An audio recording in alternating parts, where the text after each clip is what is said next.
casar e separar, fica solteiro, meu filho. Ok? Porque uma vez casado, casado para sempre. Porque o que ajuntou Deus, o homem não pode separar.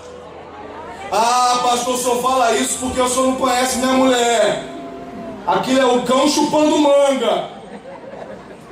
Então se humilha diante de Deus para Deus converter, porque Deus também converte cão que chupa manga.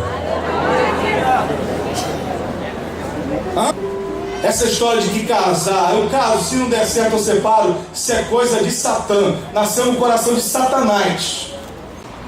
A família e a sua natureza. Esse é o tema da lição número 13 da Escola Bíblica Dominical desse trimestre. Um tema extremamente relevante, pois nos conduz a algumas reflexões acerca da família e como esse tema é oportuno, haja vista vivemos um tempo onde a concepção de família tem sido de forma brutal invertida nos seus valores e na mente de muitas pessoas crentes, gente que tem a mente de Cristo.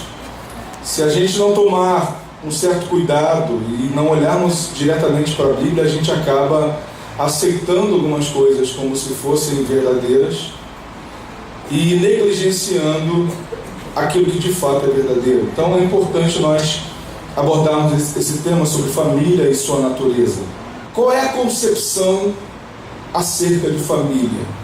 Vamos ler o texto sagrado, Gênesis 2, versículos 18 a 24. E disse o Senhor Deus: não é bom que o homem esteja só. Far-lhe-ei uma adjuntora que esteja como diante dele.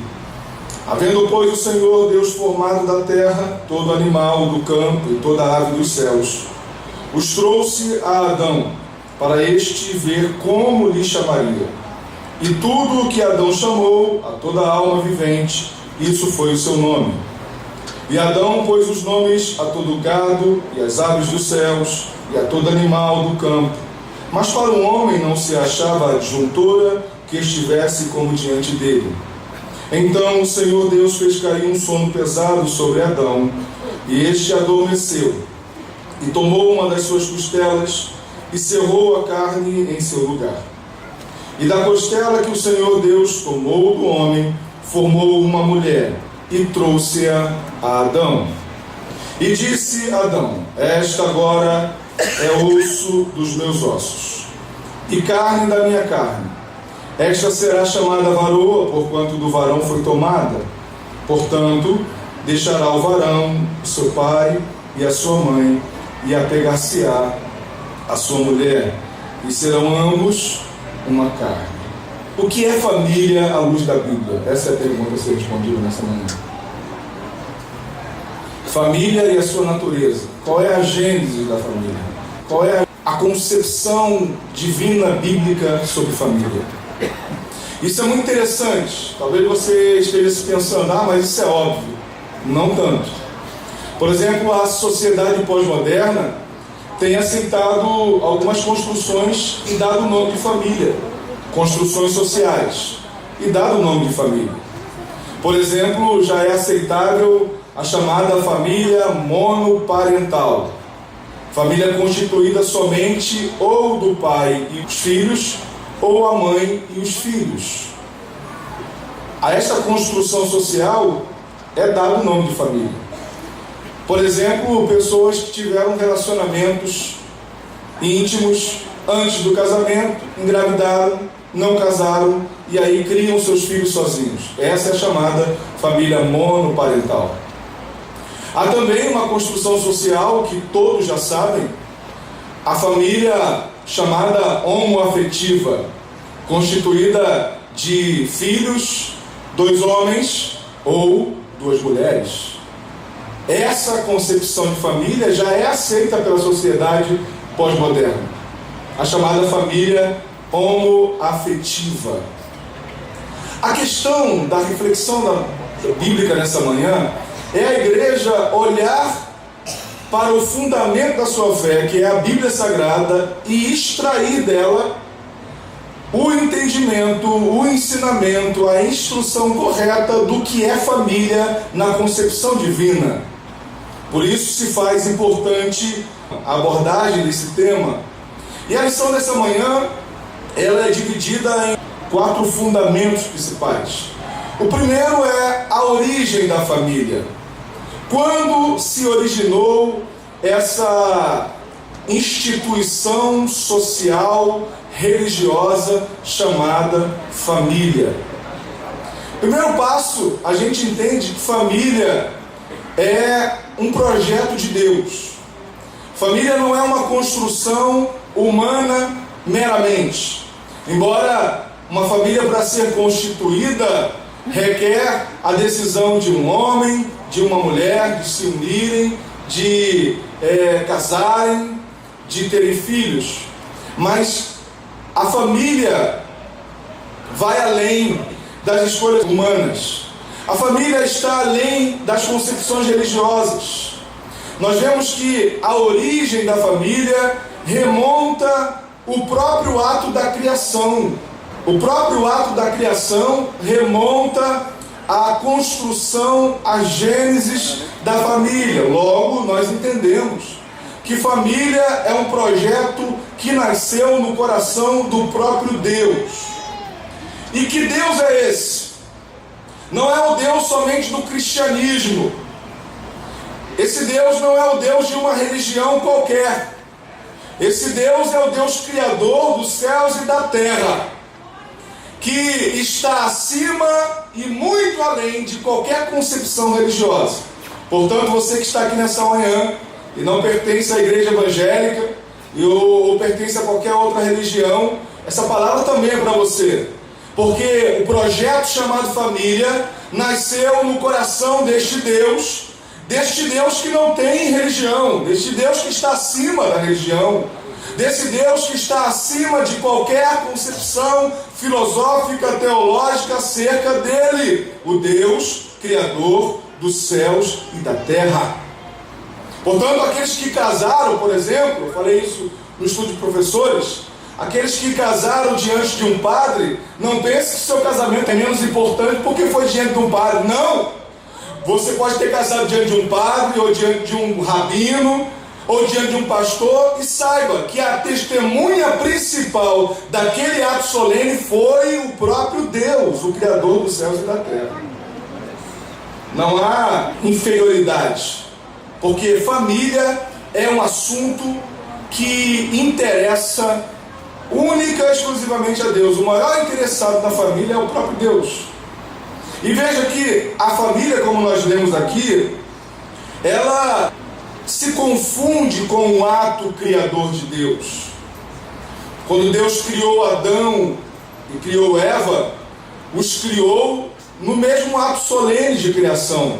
No relato da criação, ambos aparecem juntos, homem e mulher, demonstrando uma igualdade ontológica. Não há diferença entre homem e mulher. Gênesis 1:27 diz assim: e criou Deus o homem à sua imagem, a imagem de Deus o criou, macho e fêmea. Eu quero fazer nesse tópico uma abordagem interessante. Quando nós lemos Gênesis capítulo 1 e Gênesis capítulo 2, algumas pessoas são levadas a acreditarem que são 2 relatos da criação. Eu já vi gente falando isso, que são 2 relatos da criação, 2 momentos distintos. Não, não são. Gênesis capítulo 1, quando relata a criação, e aqui em especial o versículo 27, e criou Deus o homem à sua imagem, a imagem de Deus o criou, macho e fêmea os criou. Gênesis capítulo 1, o relato de Gênesis capítulo 1 é o mesmo relato de Gênesis capítulo 2. E o que acontece? Qual é a diferença? É o que dentro da literatura judaica cristã se chama de paralelismo. Uma sentença, a segunda sentença explica a primeira. A segunda história explica a primeira. Então Gênesis capítulo 1 e Gênesis capítulo 2 são o mesmo relato, com a diferença que em Gênesis capítulo 1 Deus traz uma abordagem genérica, geral. inclusive da criação do homem e da mulher. E em Gênesis capítulo 2, Deus vai trazer um detalhamento da criação. Portanto, são 2 capítulos que narram a mesma história. Gênesis 1 e Gênesis 2. Em Gênesis capítulo 2 vai haver uma especificidade, uma explicação, um detalhamento do que foi narrado em Gênesis capítulo 1. Logo, nós entendemos que é um momento só. Deus criou o homem, criou a mulher, para, a partir deste casal, construir a maior e melhor instituição que já foi construída na face da terra. Aí você pode me responder, perguntar qual é, pastor? É a família. A família é muito mais importante, eu vou falar isso com muito temor. A família é muito mais importante do que a instituição chamada igreja. Uma família doente ou famílias doentes geram igrejas doentes. Não existem igrejas sem o advento chamado família. A igreja é constituída de famílias. A família é a menina dos olhos de Deus. Deus ama a família. Deus ama a constituição familiar. Porque foi Ele mesmo que projetou. Foi Ele mesmo que criou. Deus olha para Adão. Adão tem o domínio de todas as coisas. Adão é a percepção máxima do próprio Deus. Ele tem o poder de dar nome aos animais, ele tem o domínio sobre a criação, mas diz o texto que faltava alguma coisa. Deus percebe isso. E aí ele resolve criar a chamada adjuntora, auxiliadora, a mulher.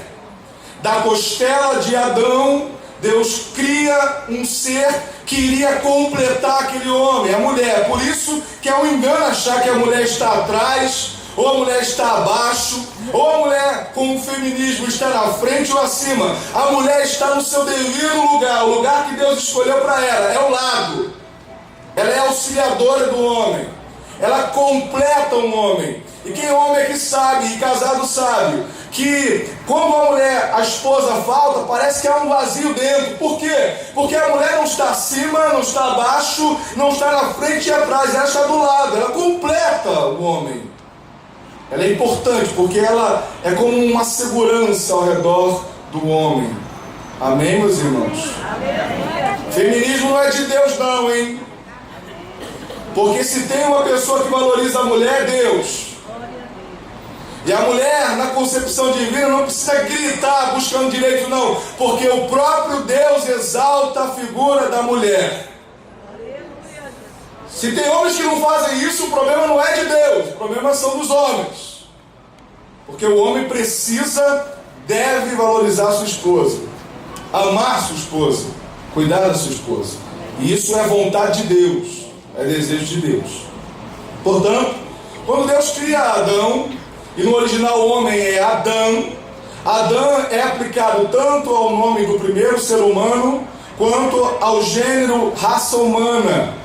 Deus cria a raça humana e estabelece, a partir de um casal, o início dessa constituição familiar. Agora, é claro que percebam que a nossa concepção de família não é baseada em filosofias, em pensamentos intelectuais.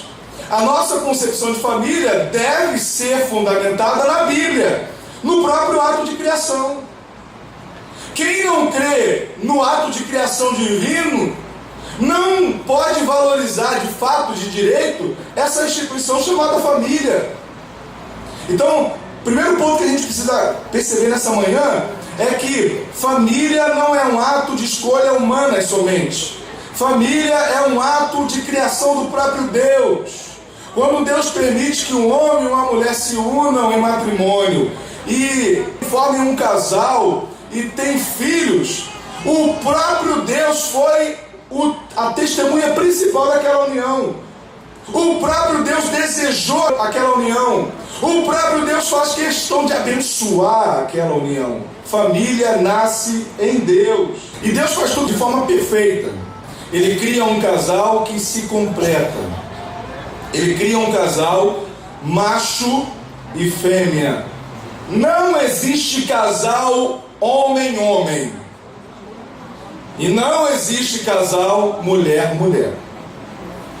Na concepção bíblica, o casal é constituído de um homem e de uma mulher.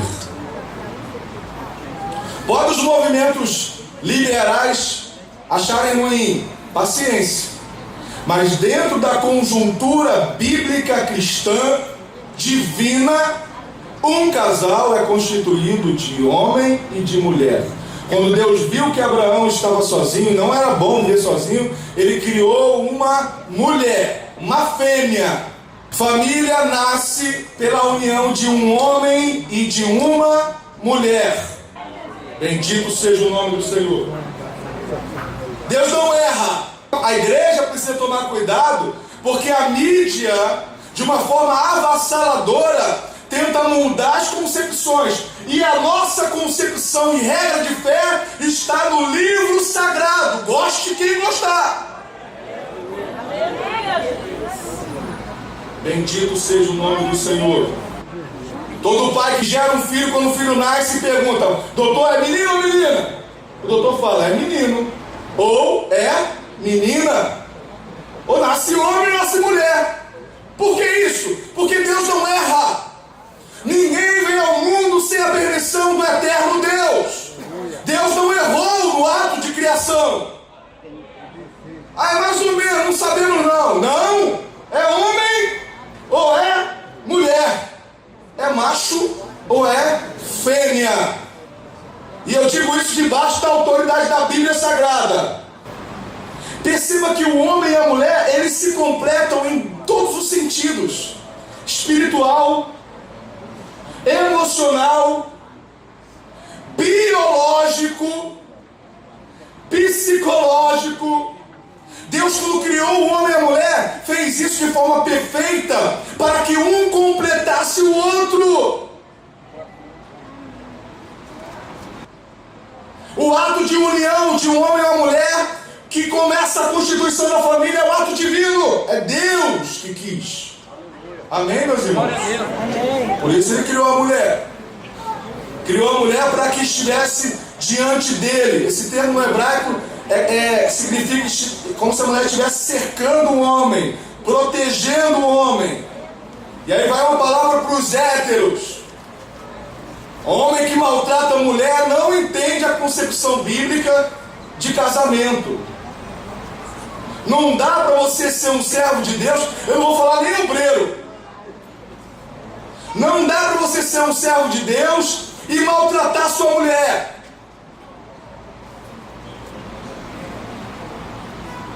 Não dá para agradar a Deus e ser um tirano, um déspota dentro de casa. Não dá. Porque a gente acha que Deus só olha quando está na igreja. Não! Os olhos de Deus estão em todos os lugares.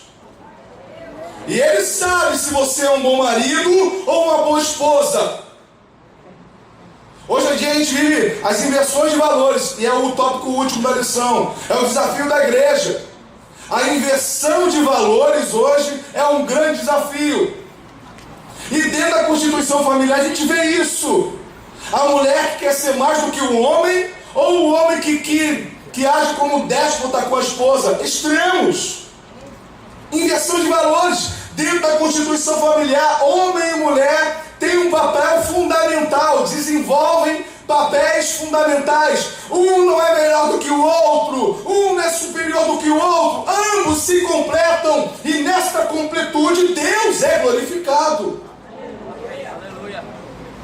Porque um filho que vê o pai maltratando a mãe dentro de casa, esse filho vai crescer com traumas. Eu não sou psicólogo, me perdoe os psicólogos aí, mas esse filho vai crescer com feridas terríveis na alma dele, que vão interferir no relacionamento dele com Deus e no relacionamento dele com o próximo.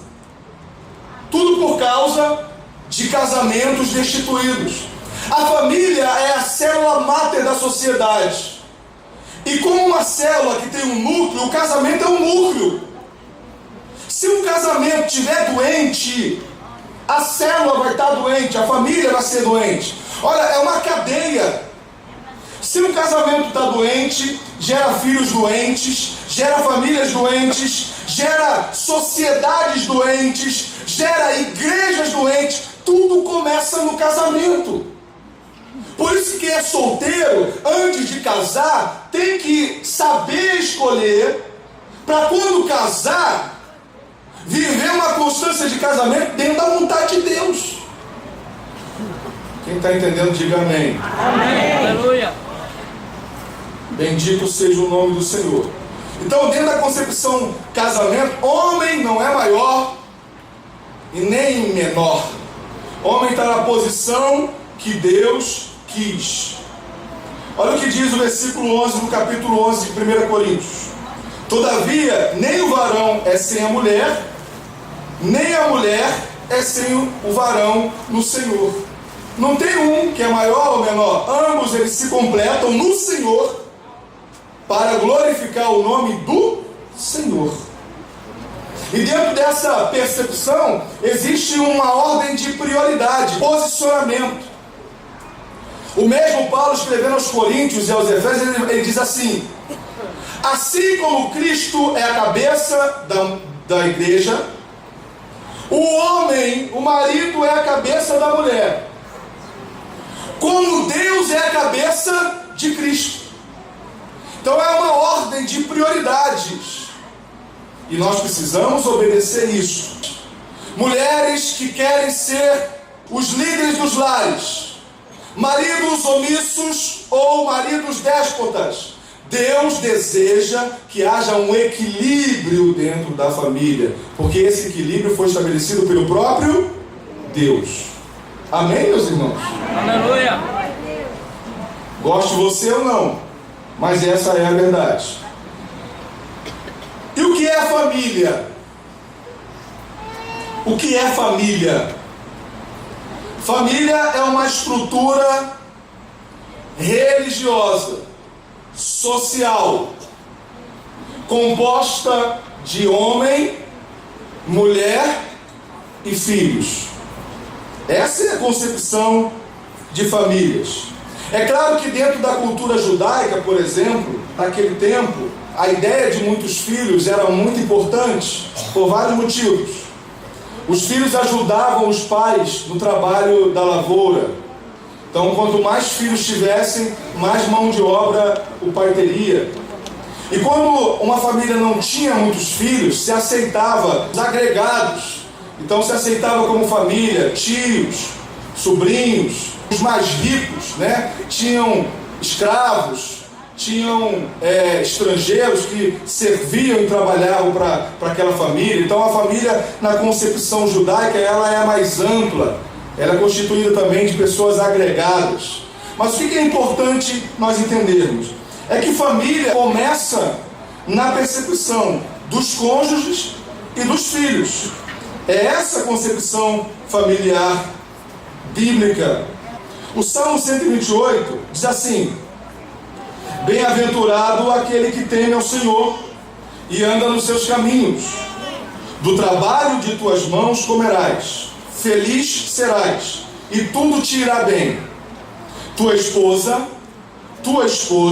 no interior de tua casa será como uma videira frutífera. Teus filhos, como o rebento da oliveira, à roda da tua mesa. Eis como será abençoado o homem que teme ao Senhor.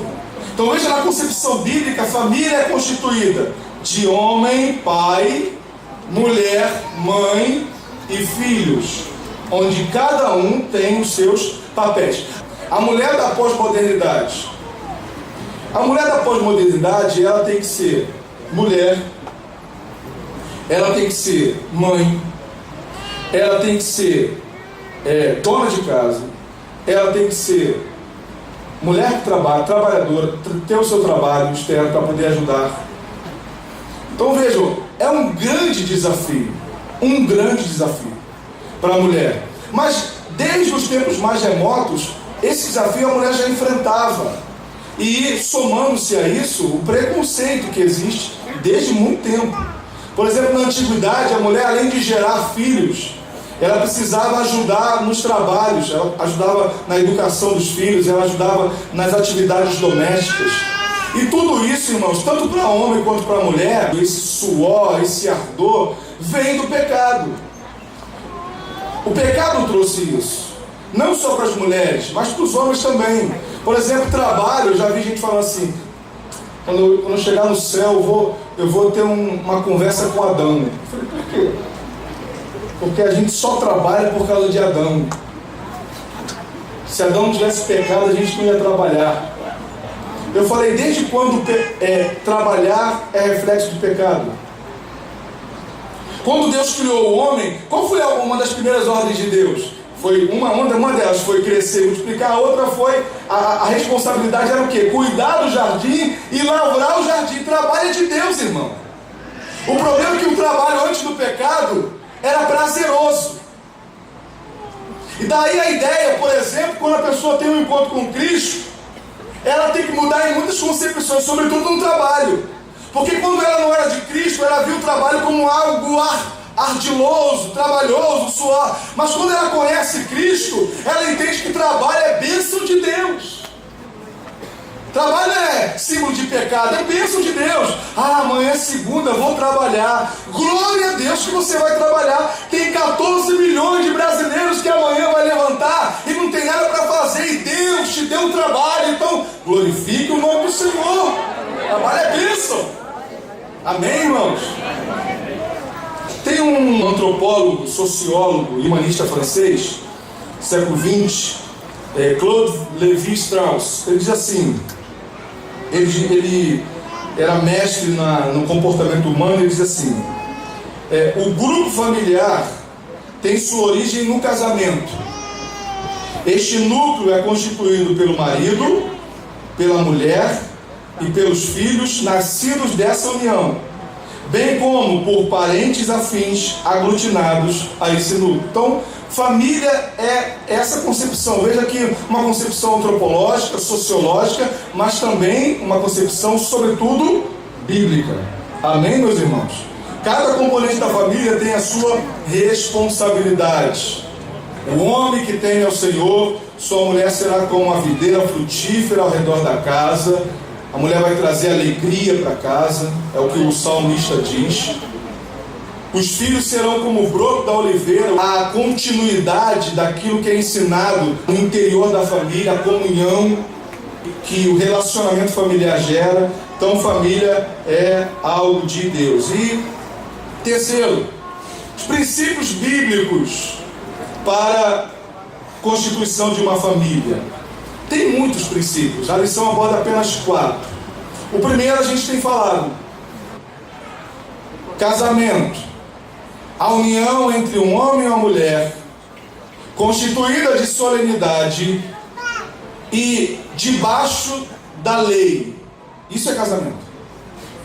Então, casamento para a igreja é a união entre um homem e uma mulher, debaixo de uma legalidade, tá certo?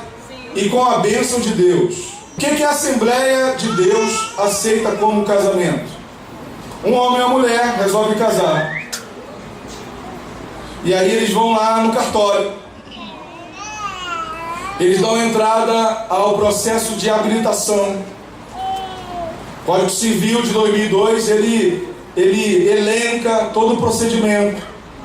Então vão lá, dão entrada no processo de habilitação.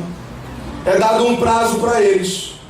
Esse prazo é necessário porque vai ser feita uma verificação dos pretendentes, para saber se esses pretendentes... Olha o procedimento da lei, como é que é minucioso. Para casar não é de qualquer maneira diante dos homens, olha isso. Tem todo um procedimento.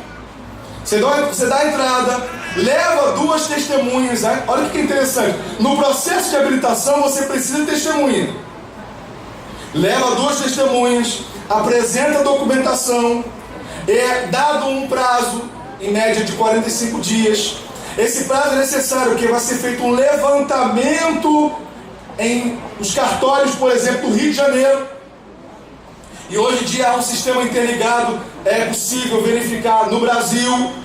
Então verifica-se nos cartórios do Brasil se aqueles pretendentes, o homem ou a mulher, eles estão aptos para o casamento, se não há nada que obste o casamento deles. E estando tudo tranquilo, depois de 45 dias, eles voltam lá e é dado a eles um documento chamado certidão de habilitação. É como se o poder público dissesse: esse casal, este homem e esta mulher, estão aptos para o casamento.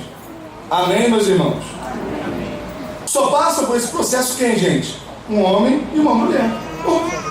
Esse pastor aí, ele é fundamentalista. Sou não, meu filho. Isso é conhecimento, um pouquinho de conhecimento. Abra sua mente.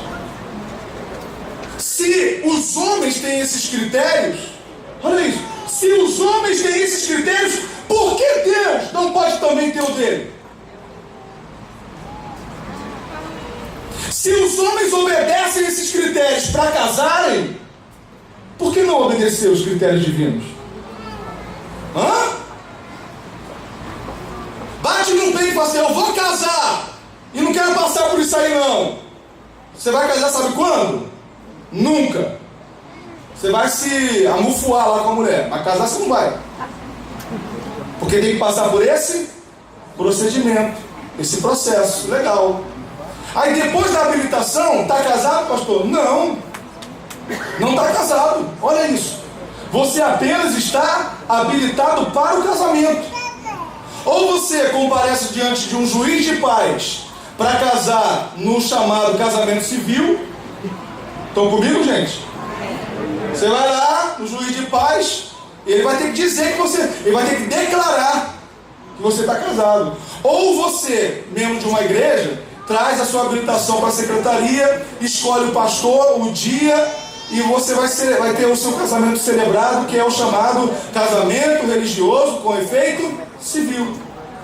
É igual o casamento lá do juiz de paz. Estão comigo ou não, gente? Pastor, o que o senhor quer com isso? Eu estou dizendo a você o que é casamento à luz.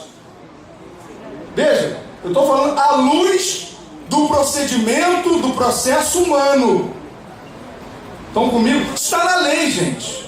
Não sou eu que estou falando, está na lei. É assim que funciona. Se há critério diante dos homens, meus irmãos, diante de Deus também há critério. Um pastor não é obrigado a celebrar um casamento que a Bíblia não autoriza. Quem está entendendo? Glória a Deus. Agora você vai escolher se você quer viver debaixo da concepção bíblica ou viver debaixo da concepção filosófica e intelectual. Você escolhe. Se também um homem se deitar com outro homem, como se fosse mulher, ambos praticaram coisa abominável. É abominável. Por causa disso, os entregou Deus às paixões infames. Porque até as mulheres mudaram o modo natural de suas relações íntimas por outro, contrário à natureza. Eu vou falar por parábola. Deus criou um homem com natureza biológica própria para se completar com uma mulher criada com natureza biológica própria. Meu irmão, isso é inconteste. E continua dizendo: semelhantemente, os homens também, deixando o contato natural da mulher, se inflamaram mutuamente em sua sensualidade, cometendo torpeza, homens com homens, e recebendo em si mesmos a merecida punição do seu erro. Ou não sabeis que os injustos não herdarão o reino de Deus? Não vos enganeis, nem impuros, nem idólatras, nem adúlteros, nem efeminados,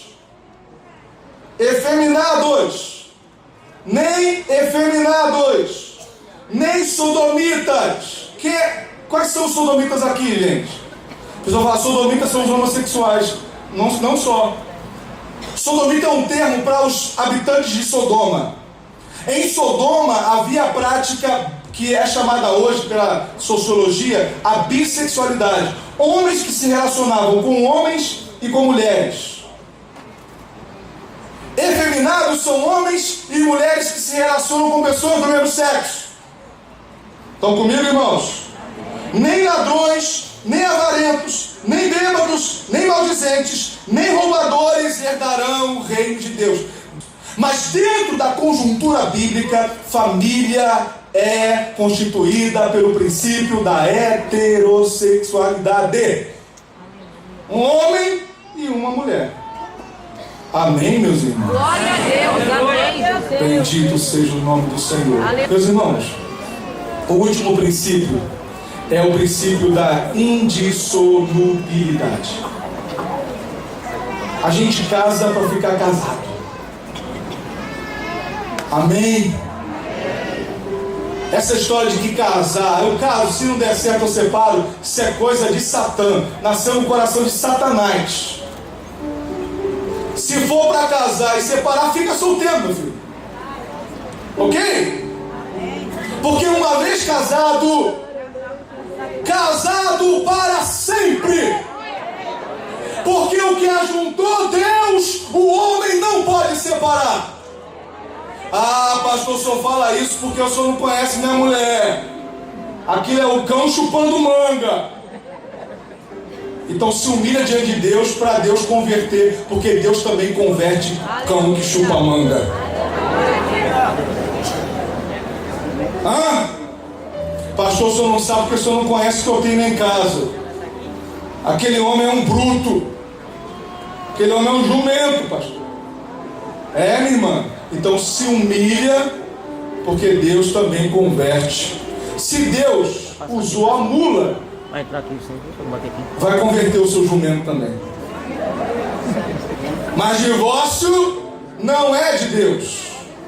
Divórcio é a exceção da exceção da exceção da excepcionalidade. É quando não dá mais. Mas enquanto a vida há esperança de restauração do seu casamento, há esperança para o seu casamento. Porque divórcio nunca foi projeto de Deus. Foi isso que Jesus disse lá, quando questionaram sobre Moisés da carta de divórcio. O que Jesus disse? Mas no princípio não foi assim.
ao lado do Senhor. Entra na batalha onde mais o fogo inflama e peleja contra o filho tentador. Eu quero estar com Cristo onde a luta se trava. No lance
esta luz.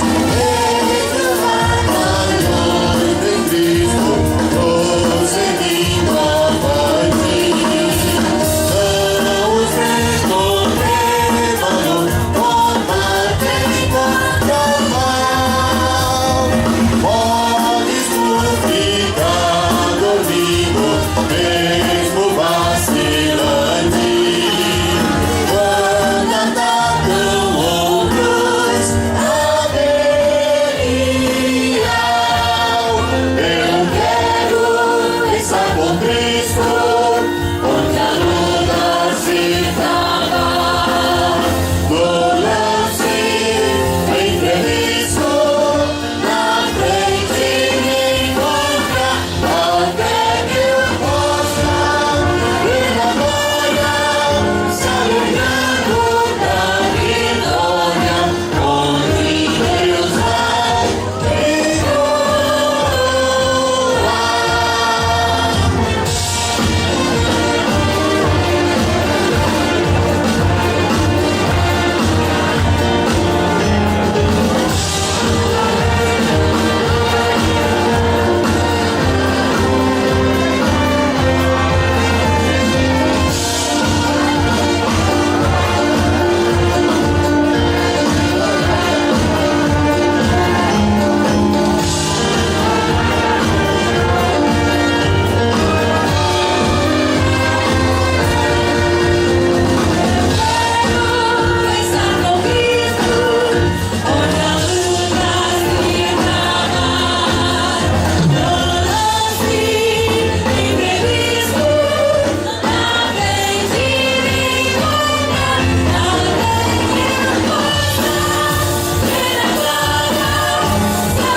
Aleluia! Quantos querem aplaudir bem forte ao Senhor por esta manhã de vitória, manhã de bênçãos, manhã de celebração, manhã quando novos candidatos estarão descendo as águas batismais.